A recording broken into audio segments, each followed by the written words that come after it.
Bonjour et bienvenue dans cette nouvelle édition des interviews de Connected Store. Donc aujourd'hui, j'ai le plaisir d'accueillir Timothée Jonglet. Timothée qui est associé fondateur de la société Raymond Interactive.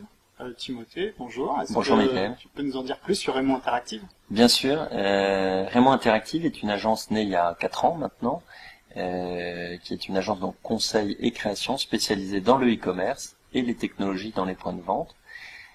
Nous faisons partie d'un groupe qui s'appelle le groupe Sagazet Partners, qui lui-même est très spécialisé dans les concepts de points de vente, donc physiques. Voilà, donc tout naturellement, Raymond Interactive a été créé pour faire suite logique, je dirais, au métier de Sagazet Partners, mais côté digital, on va dire. Donc 2 pans d'activité, e-commerce d'un côté et technologie des points de vente de l'autre. Dans le e-commerce, effectivement, on travaille énormément pour beaucoup d'enseignes qui ont principalement pignon sur rue, et c'est vraiment notre cœur de compétence. On travaille vraiment sur le parcours client dans sa globalité, donc ça nous amène à réfléchir dans le point de vente physique, mais aussi évidemment sur les supports digitaux. Ce qui est intéressant d'ailleurs, c'est que quand on nous consulte sur des problématiques e-commerce, la première chose qu'on fait, c'est qu'on va dans les points de vente physiques. Donc pour mieux comprendre, je dirais, la réalité du terrain.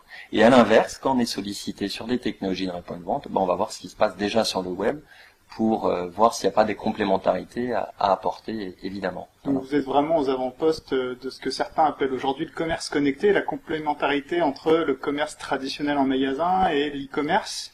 Le commerce connecté, qu'est-ce que vous en pensez justement? C'est un sujet sur lequel on se penche donc depuis un certain temps. Nous, on a la conviction chez Raymond Interactive que c'est une tendance de fond qui va forcément bousculer un petit peu le magasin physique tel qu'il existe aujourd'hui. Il va amener le magasin à réfléchir un petit peu à son rôle, redéfinir son rôle et sans doute renforcer son rôle dans la relation au produit, relation aux vendeurs. Donc ça nous paraît extrêmement important. Donc mieux se concentrer sur ce rôle de relation, et les technologies peuvent être, elles, un complément, je dirais, par rapport à cette relation. D'accord. C'est quel type de technologie alors? Des tablettes, des bornes C'est effectivement un peu tout ça, mais aussi des technologies à base de puces RFID, oui. sur lesquelles on a travaillé notamment pour Foncier Home.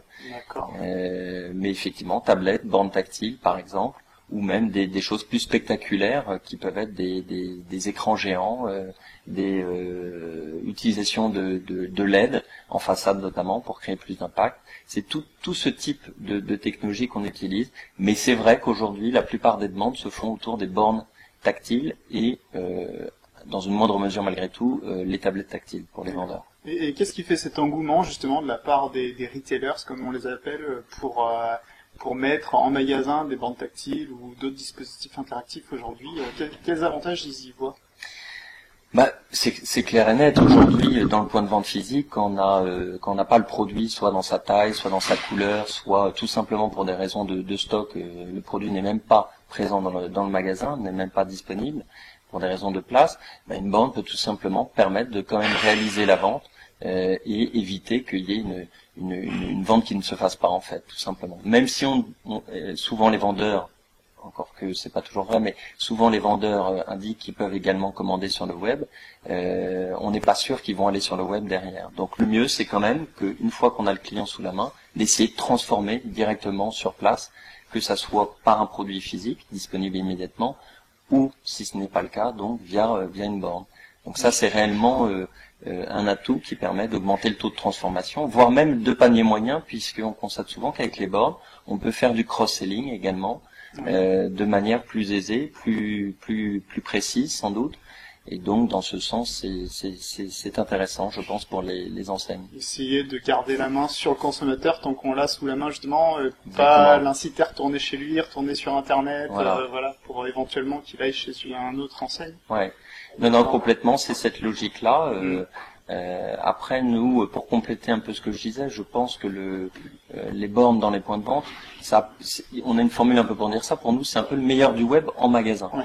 C'est-à-dire tout ce que permet de faire le web. Encore une fois, cette histoire de cross-selling, de pouvoir configurer, visualiser en temps réel, je dirais une demande spécifique sur un produit qu'on peut personnaliser, par exemple.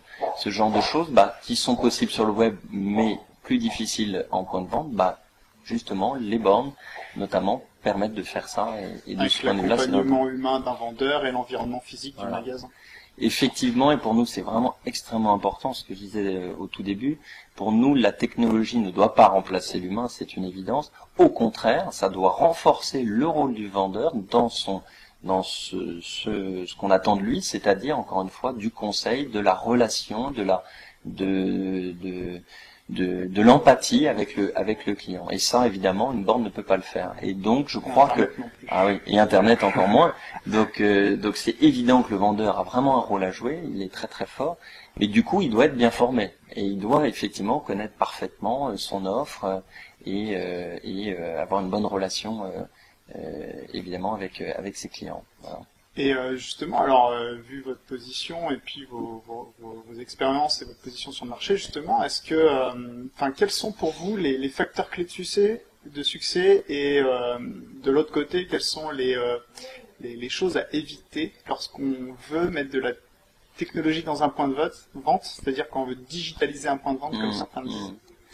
Les écueils, les premiers, ce serait de se dire, tiens, je vais prendre mon web et puis je vais le mettre tel quel sur une borne.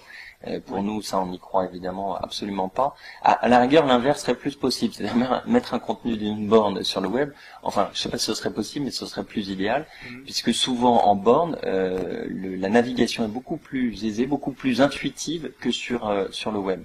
Donc ça, c'est extrêmement important. Donc ne pas copier-coller, je dirais, un site web sur une borne, mais bien adapter l'interface pour prendre en compte la dimension tactile. Le fait qu'on soit au doigt n'est pas du tout la même chose qu'aux souris. Les écueils, il y en a plein d'autres évidemment. Ce serait d'avoir au-delà, donc encore une fois, cette idée-là, c'est de pas avoir réfléchi à un support qui soit adapté, ni même à un emplacement qui soit adapté dans le magasin. C'est pas parce qu'on a une borne que ça va fonctionner. Il faut évidemment que le vendeur puisse en faire la pédagogie. Il faut donc trouver un emplacement qui soit approprié dans le magasin, pas relayé au fin fond du magasin et dans un nid à poussière, mais bien au cœur du parcours. Et puis surtout utiliser et travailler sur des supports qui soient confortables, pas des tablettes microscopiques, mais plutôt des bornes qui soient de taille satisfaisante pour vraiment donner envie de les utiliser, de voir les produits dans une taille idéalement même réaliste. Ce serait ça l'enjeu, je trouve. Ce serait pas de le voir comme on pourrait le voir chez soi sur le web, mais avoir les produits quasiment en taille réelle. Ce serait ça vraiment l'enjeu. Donc ça, c'est sur vraiment le support et son emplacement dans le magasin. D'autres écueils, ce serait de pas y associer effectivement le vendeur. Je crois que c'est essentiel aujourd'hui.